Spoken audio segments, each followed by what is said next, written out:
Oce maju sia. Aduh aing waduh tinggal kaji pendi be hayo sia emangnya lagi itu baik aing mah. Iya itu tenang bae sabaraha tahun sia hirup di alam dunia. Iya itu tulisan ieu Pak malaikat teh naon gawe sia ngaji. Jadi pemerintahan sa Jokowi aju gubernur siasa Nenggelis ganti ku atau aktor bupati sia Zaki camat sia nggak dibejakan gue ngaranna orang Cilongok lurah sia dibejakan waktu sia hirup di dinya pemerintah pernah ente ngadakwahan ngancur-ngancurkan prostitusi persinahan ente Asia sicing bae tanyakan ke tongtrong ulah poe minggu nongtrong dong maksudna dek ngabejaan tah pemerintah tetep pernah ngaberantas eta pemerintah itu korupsi teh dedengean mah korupsi teh jauh ai asli namangan dedengean be koran aya televisi aya jeung jelema-jelema nu deukeut ka pemerintah bejana nyana korupsi atuh geus teu nyaho nya teu dibere bere geus saeutik. Aju siap pernah negor? Pernah. Ira negor nak melalui pengajian kugula ditegor eta teh bentuk negor kaula. Coba dipasang CD-na ayang ke CD di itu. Iya, bang CD enggak di itu. Be, aya. Bener. Cak Gusti Allah malaikat haji uji salametkeun. Mantap biasa aing, mantap biasa geus lah. Eta bentuk dakwah itu negor-negor acan atuh kumaha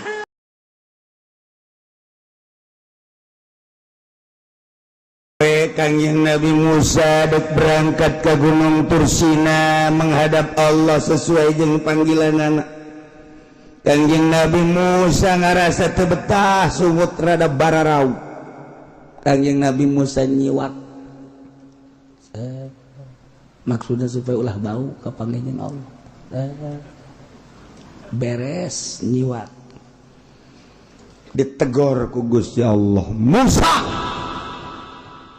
ulah jadi maneh menghadap ka kaula ayeuna lantaran aambean nu tatadina seuit tadi bau tambah puasa 10 poe deui aduh cek Kangjeng Nabi Musa jadi kos kieu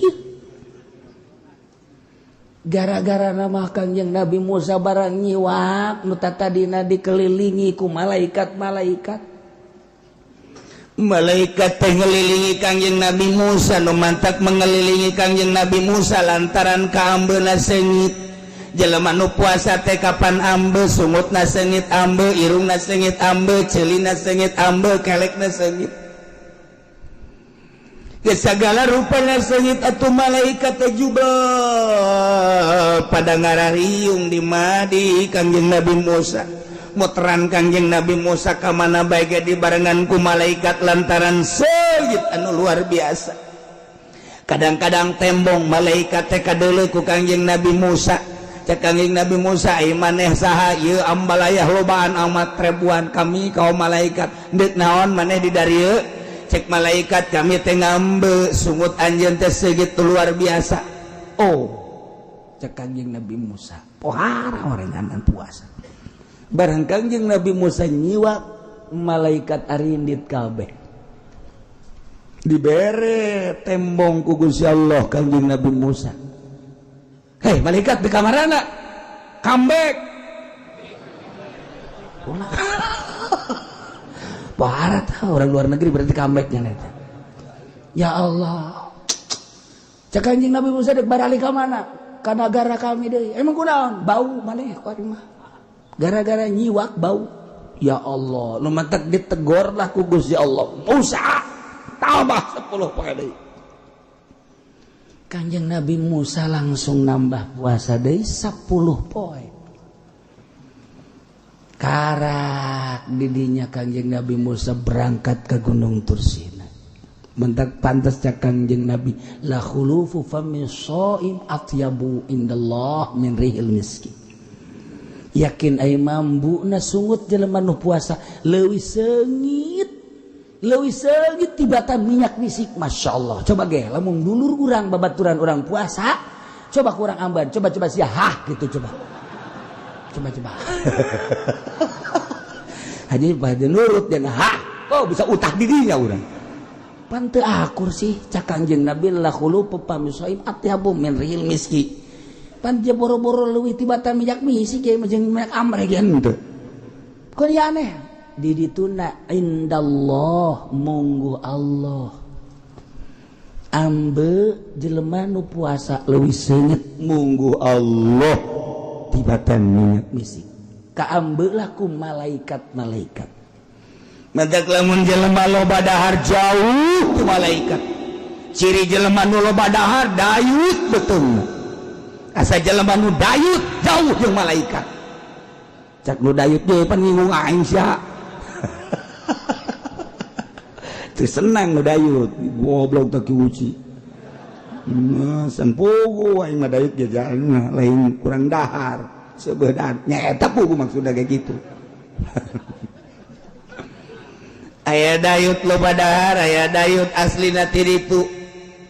Ieu mah duni maksud teh dayut jelema loba dahar teu meunang aya dadahareun langsung di dahar dicaplok bae.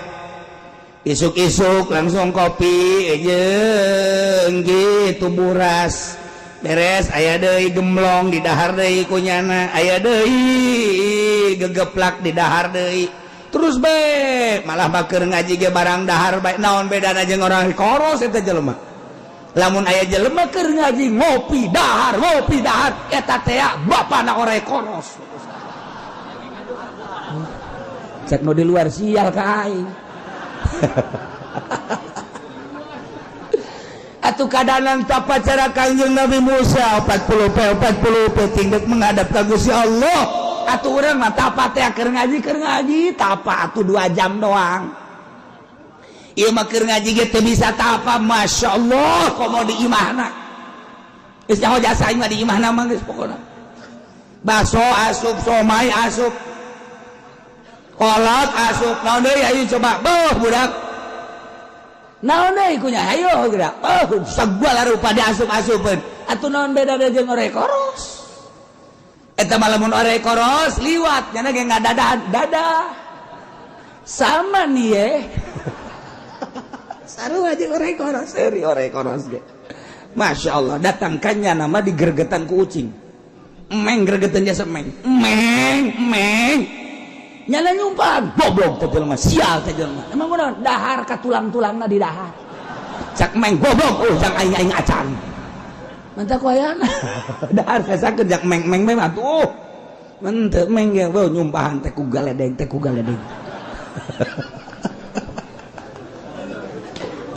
Masyaallah. Lu tak cekolot baheula badi ibasing ada lamun beurit paehan ngarusak, tapi lamun cucurut ulah.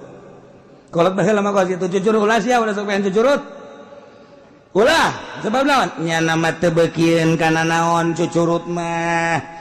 Sugannya nama beukieun ka beabah teh cucurut mah. Sugan cucurut beukieun ka kitu naon-naon henteu nya nama. Ka daging teu beukieun cucurut mah. Beukina ngan sakadar ka tulang doang. Ketika urang dahar kemudian tulang dibalangkeun ka kolong, eta teh cucurut ka dinya. Diseusepan ku cucurut, cak cucurut teh ngadoa, ya Allah ya Rabbi, ieu nu boga imah anu geus mere kadaharan abdi Gusti, tingkatkeun rezekina Gusti, lantaran nyana dahar daging abdi kabagian tulang na Gusti, paningkatkeun tadi doakeun ku cucurut. Doa aja lemah geus teu malah lanjur, ja kiai-kiai kabeh korupsi malulu. Ya kiai proposal malulu tah cucurut tah hebat jasa. Mantap kolot baheula mah kula mah masih kadenge keneh ulah sok bebayan cucurut mah ngadoakeun urang. Mun beurit paehan sebab ngarusak beurit bah. Beurit paehan. Emeng eta binatang nu suci. Lamun urang dahar urang teu betah kaluarkeun mah kaluarkeun bae. Ujung-ujungna bere ngadoakeun sarua bae. emang emeng kumaha gitu tas daharnya langsung neangan tempat anu sepi kieu bae nya nama tas dahar eta keur ngadoa. Siapa yang serikeun ka aing siapa teh nyaho yang serikeun bolon sia. Mere cara eta teh keur ngadoakeun. Deulekeun ge dina kitab coba dina hikmatna kieu we ngadoa ya Allah ya aya doa nangan kula ge teu apal sebab eta bahasa emeng. Mun dibahasa urangkeun gos kitu ya Allah ya Rabbi alhamdulillah abdi cicing di mana mati lo kabagian tapi abdi cicing di dieu kabagian sanajan huluna jeung tulangna abdi geus senang nu aya bae waktu keur di tetangga abdi mah tulangna ge dirempus bae punya mata. Ya kadang nu eta hayang ka cicingan ku meng emang babari hese. Urang neangan coba meng hayang betaheun di mah urang hese. Tapi hayang lamun urang geus dibetahan ku meng mamana ge datang bae ka imah urang. Urang malik kesel deui. Atuh euy meng mah kos kitu. Dipicen ku urang 5 kabeh datang 10. Bang kamari geus dipiceunan imah anyar deui datang deui. Hese meng mah sebabna di dinya lah aya makanannya na. Ngadoakeun 2, hiji meng, nomor kedua cucurut. Eta mah kolot baheula lagi sing ade cucurut udah dipeha. Bari kula awas eta cucurut teh beurit pehan. Mun beurit ulah, tapi beurit nying mah pehan bae. Beurit teh 2, jadi wal beurit yang kosimu lekis ben. Wa nyingingun wa gerihi. Hiji beurit nyinging jeung wadua lain nying teh nu nyinging mah pehan. Bener ya mah berit nyinging mah paehan sebab eta mah ngarusak ya nama. Jadi nu ngarusak mah paehan tapi cucurut berit nyinging berit keneh berit gede berit nyinging paehan ngan rupana kos cucurut berit nyinging mah leutik paehan tapi cucurut mah ulah je cenah kieu kos kumaha eta cucurut kos kumaha berit atuh lain ka aing sia di ditu di imah mah kos kitu manya kudu ku aing dicontohan deui bae cucurut. Ya guys, Syekh Nawawi tama. Syekh Nawawi keur ngabahas masalah berbagai masalah di Masjidil Haram. Di Mesir kejadianna lain di Masjidil Haram, di Mesir dina manakibna. Di Mesir. Lamun cerita ti awal kan panjang. Ke Syekh Nawawi tanara ka Mesir. Maksudna nak naon? Endek kitu naon gara-garana. Endek nyita kitab sebab percetakan kitab harita 2 Beirut jeung Mesir sakalian deka Beirut Syekh Nawawi teh ngan ka Mesir heula eta geus kadenge ku kabehan bahwa Syekh Nawawi deka Mesir pohara aya bahsul masail ngebahas berbagai permasalahan para kiai-kiai lantaran dek aya kiai ti Mekah ngan aslina ti Banten Masya Allah pohara jasa datanglah ke Mesir ternyata rame di Mesir teh ya kaget Syekh Nawawi disambut ku kabeh ngan ti jauh keneh cek Syekh Nawawi teh wah asana ieu kajian kuku mage ieu dek aya permasalahan bahsul masail jubah Syekh Nawawi dibuka dibikeun tah ka hadamna ieu make jubah aing ya pakai geus ngomong datang ke tempat atuh nu make jubah pajar kiai kan wow eta nu disambut mah Syekh Nawawi na di tukang bae tinggal hadamna bae pan jadi terus bae sia makanan ngomong jasa sia atunya nah pohara jasa masyaallah tungtungna mah hadamna nu jadi kiai tentu diajeng-ajeng segala rupa Syekh Nawawi mah nyempot bae kiai di tukangeunana seuring bae Syekh Nawawi teh dihormat segala naon jangan lagi pot-potan ngene saya ya anjir di kos dia tuh cek dia teh saja bae lanan terus embung kanyahoan burang papan kuari lain kiai ge mengada-ada aing abeh pajar kiai kumaha udeng-udeng woi eleh roda Vespa mah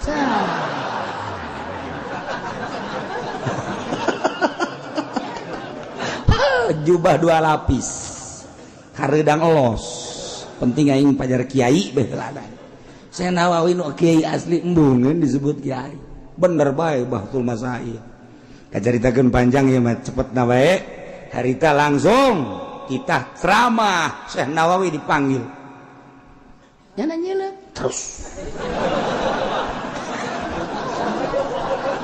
cak hadapna aing bisa naon atuh ieu tapi nya ka Syekh Nawawi terus ngan menta cai heula nyana ka Syekh Nawawi dijampean Masya Allah eta ngomong bahasa Arab masalah bisa kabeh waktu kabeh gideg bae kabeh di Mesir ge pohara jasa Syekh Nawawi itu pohara Syekh Nawawi hebat jasa padahal hadam eta lain lalagaan heuh pohara jasa barang kanyawan geus turun kabeh terus ka masjid darariu kabeh aya nu nyaho Nawawi mah lain eta ieu watu kabeh sasalaman ka Syekh Nawawi asli. Teh kalau asli tuh cek Syekh Nawawi teh sakitu ge hadamna geus hebat. Sakitu ge hadamna geus hebat padahal mah nang niup. Barang dicokot deui jubahna, gadekeun jubah teh geus kanyahoan ku ari mah dipake. Ilmu eueuhan. Cek cenah aing jadi bodoh deui ku ari. Jipan jadi koskiah tuh. Bodoh deui. Nah, Syekh Nawawi kuari geus kajahoan ya sarieu kieu eta keur nyaritakeun masalah itu bubuahan nu halal mana nu haram mana kan lamun Ki Holil mah waktu di Mekah nyaritakeun kapiting teh geus dibahas ku ulama halal apa haram rajungan mah halal kapiting mah haram teh eta teh kan di masjid contoh kan di masjid haram kapiting halal rajungan ngan contona kos kumaha eta mah Syekh Holil Bangkalan tah mah saudara-saudara mun bahasa orang ieu rajungan ya dicokot dikelek set nah ieu rajungan kabehan ge lain kaget rajunganan eta boga dikelek kok bijul ram lain masalah rajunganan tapi dikelek aya rajungan. Coba Holil, kapiting kos kumaha? Belah katuh cenah kapiting mah di dieu. Cokot set ieu kapiting. Ditinggalkeun tah ieu rajungan tah ieu kapiting juga luar Ki Holil nama. Jadi jang contoh doang. Eta kabeh ulama un bisa ngomong. Ki Holil kun bisa nama cenah eta. Dikelek timbul rajungan timbul. Lamun Haji Pendi bisa ngaluarkeun rajungan jualan nya nama tuh. Bisa bikin toko rajungan ujanana mantap terberean bisa nyana boro-boro rajungan cacing gitu jadinya mah tuh kan Syekh Nawawi lain di Mesir toh keur cerita bubuahan boh dibahas kabeh bubuahan cek Syekh Nawawi bubuahan yang ada ini mah belum seberapa ada bubuahan yang unik di Indonesia mah apa itu Nawawi cokot dikelek rambutan iki ya Allah ya kabeh ge kaget tangkal rambutan dikelek naon deui cerita Nawawi anu unik nu aneh nu eueuh di urang di Mesir di dieu dicokot dieu salak Bogor cabut dikelek kabeh ge maralotot bae kabeh kiai lain lawanan di mana Nawawi mah pohara tuh ya Allah ya Rabbi dikelek datang kaya salak segala rupa tuh kabeh ge tercengang kabeh geus ulah dilawan di mana Nawawi mah ulah dilawan atuh bubuahanna naon ge ieu mah bisa di awak sorangan malah aya nu unik hiji deui nu eueuh di mana iwal ti Pandeglang daerah Kula naon eta Nawawi cokot ti dia di beuteung kadu ieu ti rumingkang cenah ieu kadu pohara jasa eta Syekh Nawawi geus eta Syekh Nawawi pohara jasa pan Masya Allah kunaon eta bisa kitu nang riyadhah geus jadi ahli Allah mah naon bege kun fayakun Allah dibikeun urang mah puasa henteu naon henteu atuh aya kikituana coba cek jana jaing geus tahajud coba dikelek dikeun cabutan ku sia kelek datang keluar bege moal getihan bisa tawa lain kudu kos gitu teman kudu puasa lillahi ta'ala Masya Allah nah ilah dikelilingi ku malaikat Kangjeng Nabi Musa alaihi salam 30 poe nyiwak malaikat kabur setelah ditambahan dari 10 poe malaikat ngeriung deui di Kangjeng Nabi Musa alaihissalam. Kangjeng Nabi Musa kita berangkat ke Gunung Tursina jangan dia diberi kitab Taurat ku Gusti Allah jang tata genan sebagai dasar hirup manusia salila dipimpin ku Kangjeng Nabi Musa alaihissalam. Ulah keluar ti kitab Taurat kos urang kuari ulah keluar ti kitab Al-Quranul Karim. Ketika orang keluar ti Al-Quranul Karim kuari mamual nanaon deuleu engke di akhirat anu ngagugulung lain Al-Quranul Karim rasakeun engke di akhirat rasakeun ke di akhirat kuari mah oke bae iya bae tapi engke di akhirat ku bah Masya Allah Karim. Nah iyalah Kangjeng Nabi Musa dipanggil sesuai jeung janji wa wa'adna Musa 30 lailah ngajanggikeun kami nu agung ka Kangjeng Nabi Musa 30 poe 30 penting teh maksudna nu kallimuhu nanti aya bakal rarasan dipanggil ku Gusti Allah dina nalika geus anggeus 30 poe yakni Kangjeng Nabi Musa teh kita puasa biaya sumaha puasa 30 poe teh wa Zulqa'dah bulan hapit atuh Kangjeng Nabi Musa diparentah ku Gusti Allah pasomaha puasa Kangjeng Nabi Musa barang beres puasa Kangjeng Nabi Musa 30 poe an karahulu papamihi lain deui rarasan cek Kangjeng Nabi Musa ieu sungut rada kos kararieu ambeuna asa teu ngeunaheun amat bicara jeung Gusti Allah sungut tani bararau pastaka akhirna Kangjeng Nabi Musa nyiwak make susul maksudna ngabersihan susu ngabersihan bau sungut ternyata orenganan lain deui ditegur ku Gusti Allah pamarahullahu bi asyaratin ukhra kita puasa deui Kangjeng Nabi Musa 10 poe liukallimahu bi khulufi famihi maksudna Allah yang rarasan teh make amban urut puasa Masya Allah madak kita ditambahan deui Kangjeng Nabi Musa 10 poe ku Gusti Allah wa atmamna bi asyr kemudian Kangjeng Nabi Musa nyampurnakeun 10 poe di jumlah 40 poe patamma miqatu rabbi 40 lailah sampurnalah waktu pangeran mere ka Kangjeng Nabi Musa waktu 40 poe ting kuari magis 40 poe ting mantak urang puasa 30 poe hayang menang Lailatul Qadar mukalamah teh urang dibentukkeun Lailatul Qadar teu kudu datang ka 30 poe 27 poe geus boga Lailatul Qadar asal puasana model tadi puasa nu bebeneran bukana korban cukup hiji bae bu nginumna sasiripit besat beres sahur korma hiji nginum sasiripit sepoe 2 poe bertahan 3 poe tinggal kicep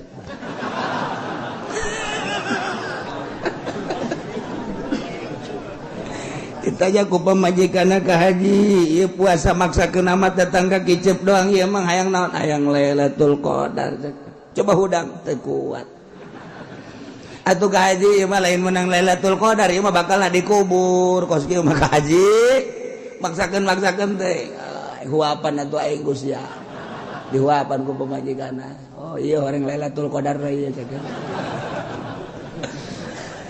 teu kuat lamun jelema moal dibere Lailatul Qadar moal kuat ketika jelema nu neuk dibere Lailatul Qadar kuat dibere kuat ku Allah emang awak urang nu saanu Allah cak Gusti Allah teh hais manusia awak teh nangieun aing lain nu sia ulah dial ku Gusti lantaran yang nyeun aing jauh kadar kakuatanana jajijeunan aing urus ku sia awak kudu dahar sia wasrabu inuman Gusia wala tusrifu ulah loba teuing sakadar jam salat puasa hayo sia dahar inum eta mah syariat ketika sia hayang datang ka aing daharna saeutik bae nginumna saeutik bae sia deuk bersyariat silakeun asa ulah mabok bae kulu wasrabu wala tusrifu sia bersyariat sok dahar sana nampan sorangan bae mantas daharna ge bubuka gejlik karung goni ya keur sian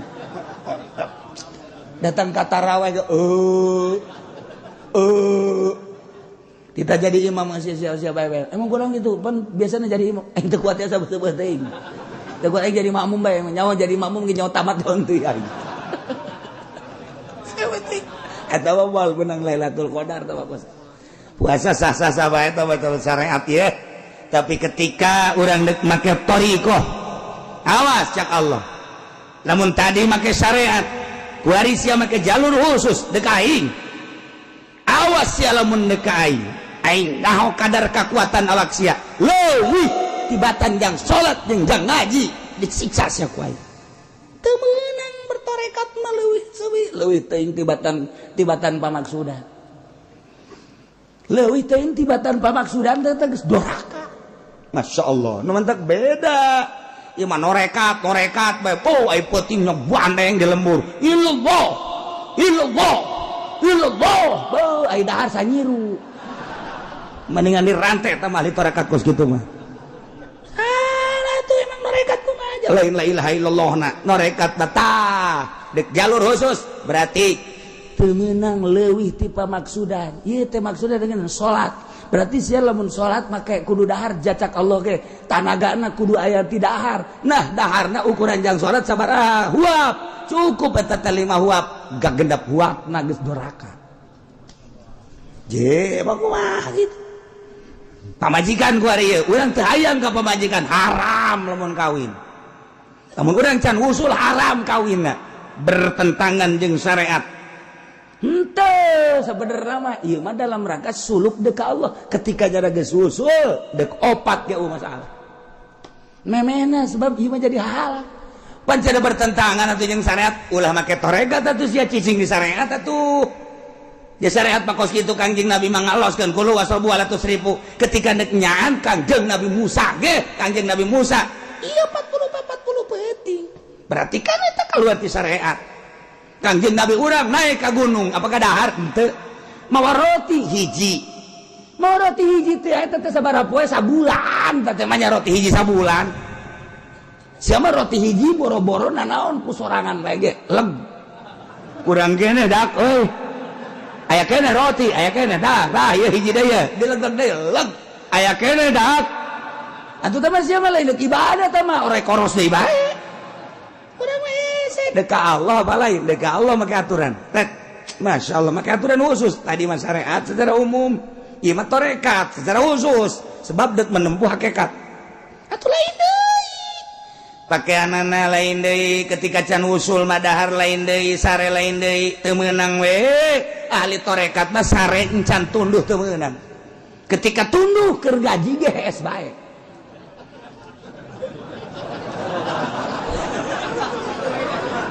tak lamun keur ngaji naon hees eta jelema norekat eta babe teh nabak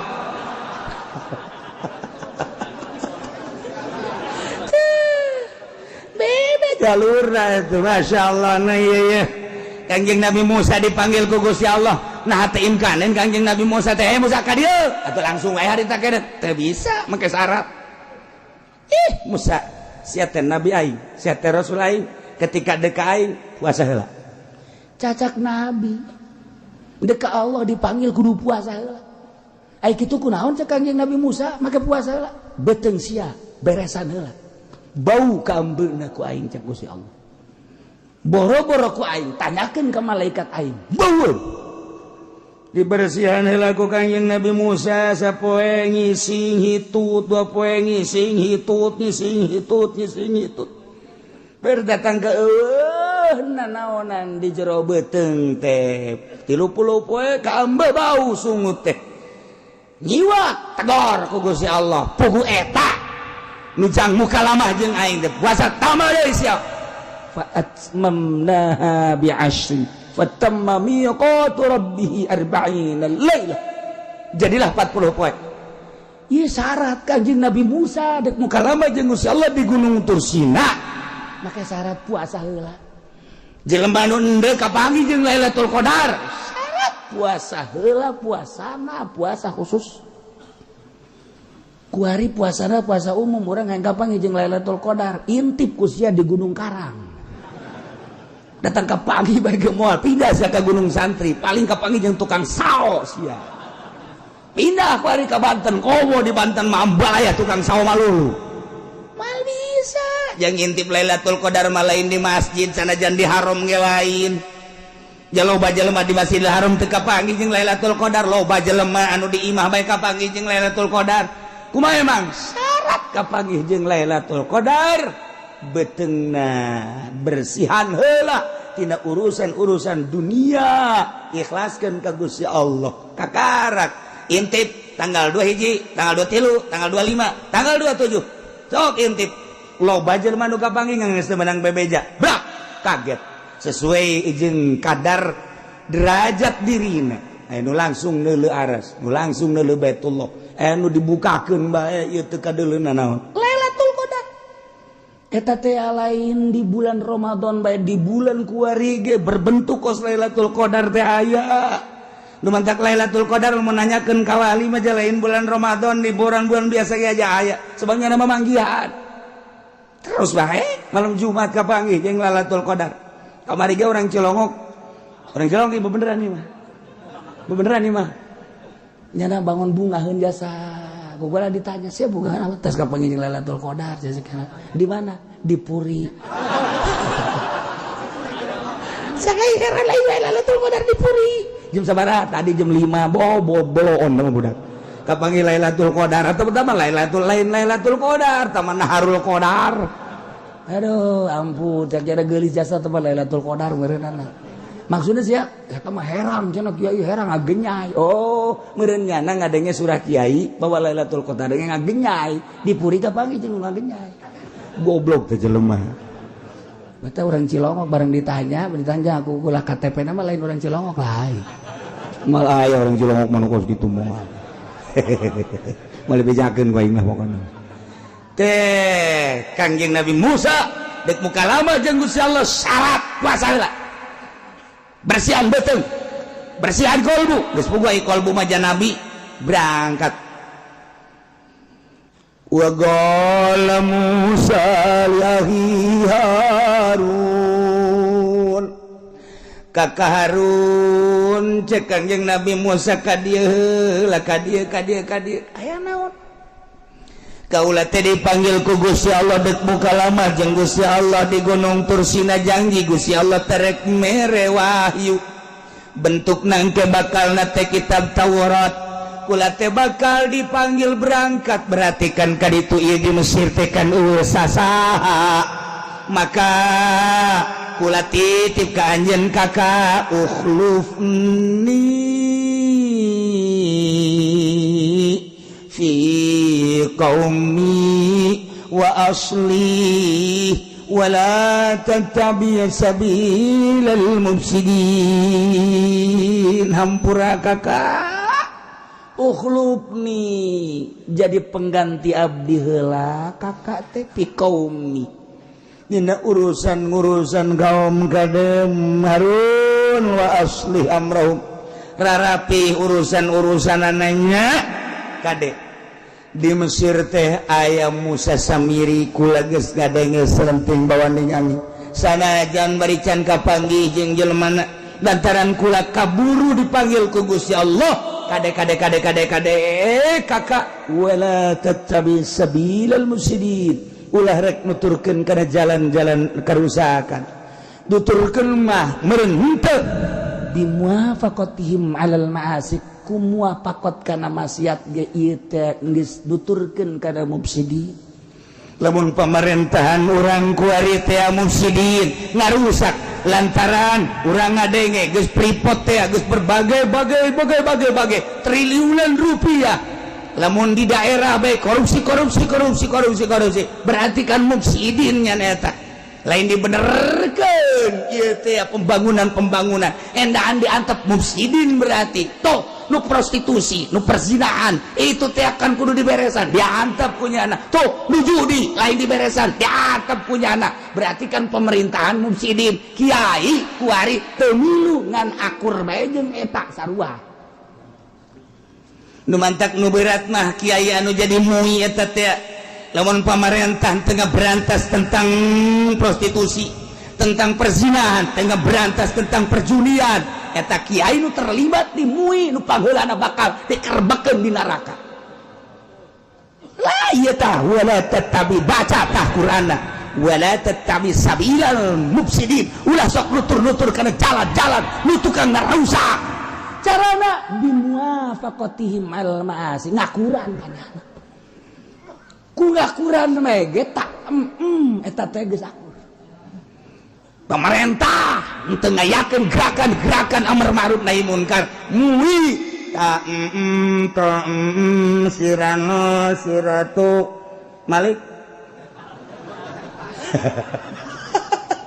Cuma teu nyaho tuh, tokecang bae. Sirana siratu tah, sirana siratu eta ratu teh awas tah. Awas eta bahasa kolot baheula wali eta.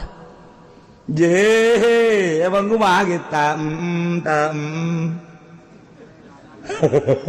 tam teh artina aing mah cicing bae. Endeu kumaha sang ratu bae aing mah eta teh sarua kos kitu. Digejeburkeun ka neraka jahanam. Mantap amit-amit aing mah jadi mui.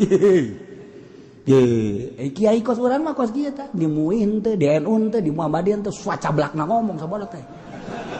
Ini nyaritakeun Al-Qur'anul Karim atuh sabodo teuing teh maji. Hitung-hitung dakwah bae aing mah tuh ngadawahan pamarentah, ngadawahan kiai-kiai, ngadawahan ustad-ustad, ngadawahan tarolah kiai-kiai mah jaman urang nana nu ngararaji ieu mah ka dieu mah lain kiai bangke kiai mah luluja. Ieu mah atuh jeung nu bodoh bae aing mah. Kayak itu jadikeun nu bodoh ngaji mah. Tuh. Maksudnya mah lain kos gitu yu urang babarengan ketika aya pemerintah salah tegor mentak kulaman negorna melalui ngaji, lamun ceramah melalui ceramah eta ge bentuk teguran. Abeh naon ke ketika dipanggil di Robul Jalil, Uce maju sia, aduh aing waduh tinggal kaji pendek be hayo sia emangnya lagi itu baik ka aing mah. Ya itu tenang baik. Sabaraha tahun sia hirup di alam dunia. Iya, tulisanna ieu Pak. Malaikat teh. Naon gawe sia? Ngaji. Jadi pemerintahan sa Jokowi. Aju gubernur sia sa Nenggelis. Ganti ku atuh aktor. Bupati sia Zaki. Camat sia nggak dibejakan gue ngaranna orang Cilongok. Lurah sia dibejakan. Waktu sia hirup di dinya pemerintah pernah henteu ngadakwahan ngancur-ngancurkeun prostitusi persinahan enteu. Asia sicing bae tanyakeun ka tongtrong. Ulah poe minggu nongkrong dong maksudna deuk ngabejaan tah pemerintah teh teu pernah ngaberantas eta. Pemerintah kita korupsi teh dedengean mah korupsi teh jauh ai asli namangan dedengean be. Koran aya, televisi aya, jeung jelema-jelema nu deukeut ka pemerintah bejana nyana korupsi atuh geus teu nyaho. Nya teu dibere, bere geus saeutik. Aju sia pernah negor? Pernah. Ira negorna melalui pengajian ku kula ditegor eta teh bentuk negor kaula. Coba dipasang CD-na aya ke CD di itu. Iya, bang CD enggak di itu. Aya. Bener. Cak Gusti Allah malaikat Haji Uci salametkeun. Mantap biasa aing. Mantap biasa geus lah. Eta bentuk dakwah. Eta negor-negor acan atuh kumaha? Tuh, tanu di MUI cicing bae, di NU cicing bae. Awas. Di Muhammadiyah cicing bae. Awas. Kuari nu rada dakwah bebeneran mata HTI, bangun bebeneran bangun. Wallah alam bener jeung teu nama. Bebeneran nya nama bangun Al-Qur'an nyaho teuing nya anjeun teu nama. Ngan suara Al-Qur'an didengungkeun. Mana nu ngadengungkeun suara Al-Qur'an?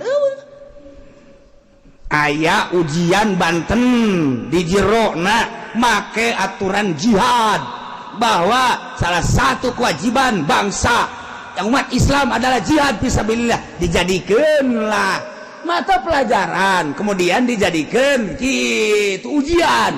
Kuari kapan dikritik ke pemerintah Tuh masalah tuh urusannya anak mah. Di Banten, salah satu sanawiyah jeung aliyah kata kos gitu. Di mana cenah kieu Banten aing teh nyaho. Bukan kos gitu bae tah. Eta kan kritik urang dek ngadirikeun secara praktis. Pasti dikritik bae di urang sebab lain negara Al-Qur'anul Karim, negara Pancasila, demokrasi. Ji ai kula mah henteu naon kitu ngaranna henteu ikut secara praktis sakadar ngabahas kos gitulah Al-Qur'an. Ja ieu mah jang nyanakeun keneh ja pemerintah ge agama nama Islam.